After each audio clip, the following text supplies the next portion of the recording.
typically made out of this thing.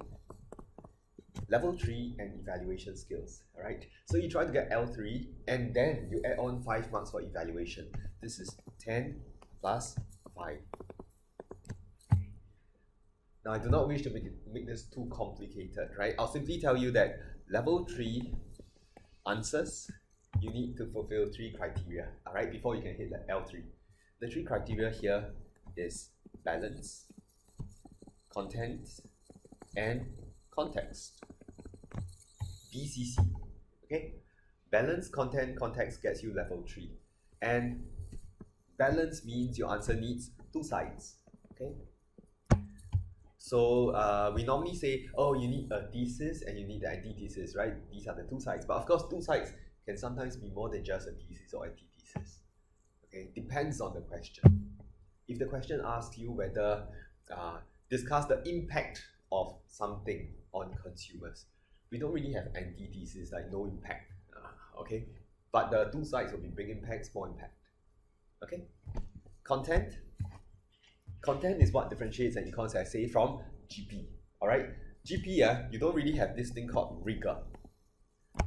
Your GP marker will probably say, oh, your essay is not balanced. So balance is there. Your essay does not answer the Singapore context. The context is there. But they don't really talk to you about rigor. Rigor is specific to econs, all right? When we say rigor, do you remember the 4 parts? Or if you remember, there are 4 parts to rigor, which is DDEE, yes, okay? You need definitions. You need diagrams. You need explanations, right? And finally, examples. Okay. So when we say content rigor is made out of these 4 parts. Okay. Now, definition. You know econs, you have to memorize certain definitions. How do you define market failure? How do you define non-rivalry, non-exclusivity? How do you define the price ceiling, price floor, blah, blah, blah. All right.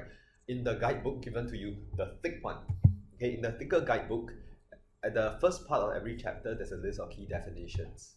Okay, you can use that as a quick guide. If the definition is slightly different from your school notes, which is not surprising, different schools even define things slightly differently. You follow your schools. Okay. Diagram. Typical diagrams you draw like demand and supply. You have P and Q. Market structure. You have cost, revenue, and Q. Market failure, you have cost, benefit, and Q, right? What do you explain? You explain diagrams. If you draw a diagram, you have to explain it. You cannot leave it hanging there, okay? So explain your diagram and explain any assumptions you made. Okay. Of course, if there's further background that you think you should explain, go ahead, weave it in, okay? Examples? Okay, we will see. This one, I'll just say best effort. If you really find it very hard to add in examples, so be it, all right, leave it. Likewise, you can't find a diagram, so be it. It's not like, wow, everything has to be fulfilled. It's a checklist, okay? So, balance, content. If you have 2 sides, you will not get this comment from your examiner, lopsided, one-sided analysis. The moment they say that about your essay, you can't hit level 3 already, for sure. Or if they say your essay lacks rigor, you can't hit level 3. Sometimes they say, well, your essay is 2-sided, it has rigor, but it is rehearsed. Rehearsed means you only memorize and then throw in one big chunk there. They don't like it. They want contextual answer. So context means it fits the question. Usually, how do you know that you're addressing the context? Check the preamble. Are you addressing the preamble? Okay, things in the preamble can be discounted, they cannot be dismissed. Try to make use of the preamble. I'm also aware I tell you all this, now it's still very hollow. We have to go through questions, then we can see how to apply this. Okay. So evaluation, there are also 3 arrows. Okay. Doesn't matter if you're hearing this for the first time, right? Just take it down and then you'll see it being used almost every lesson. Okay. Evaluation, 3 parts. First, you need a stand.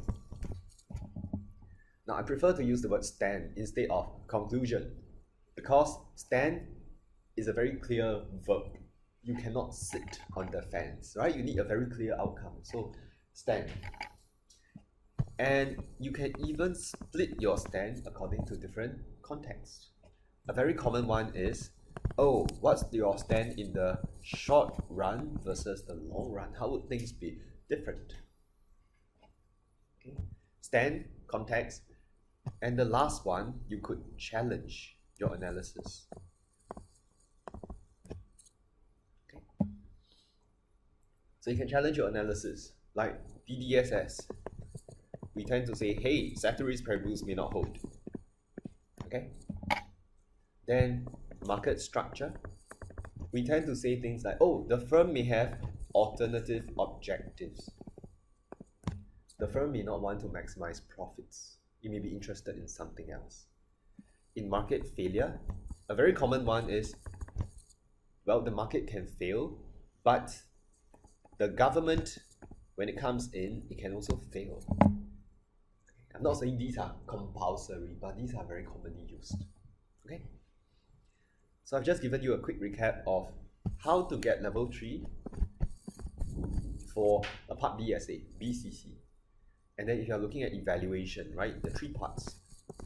It's like BCC, SCC, but don't need too many of these, you won't see already, it becomes too confusing, okay? So any questions here? Don't have? All good? Okay, then in part A,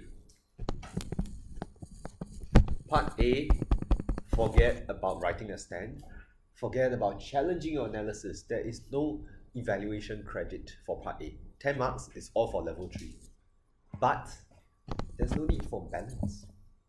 Part A, usually they ask you to explain something, not discuss.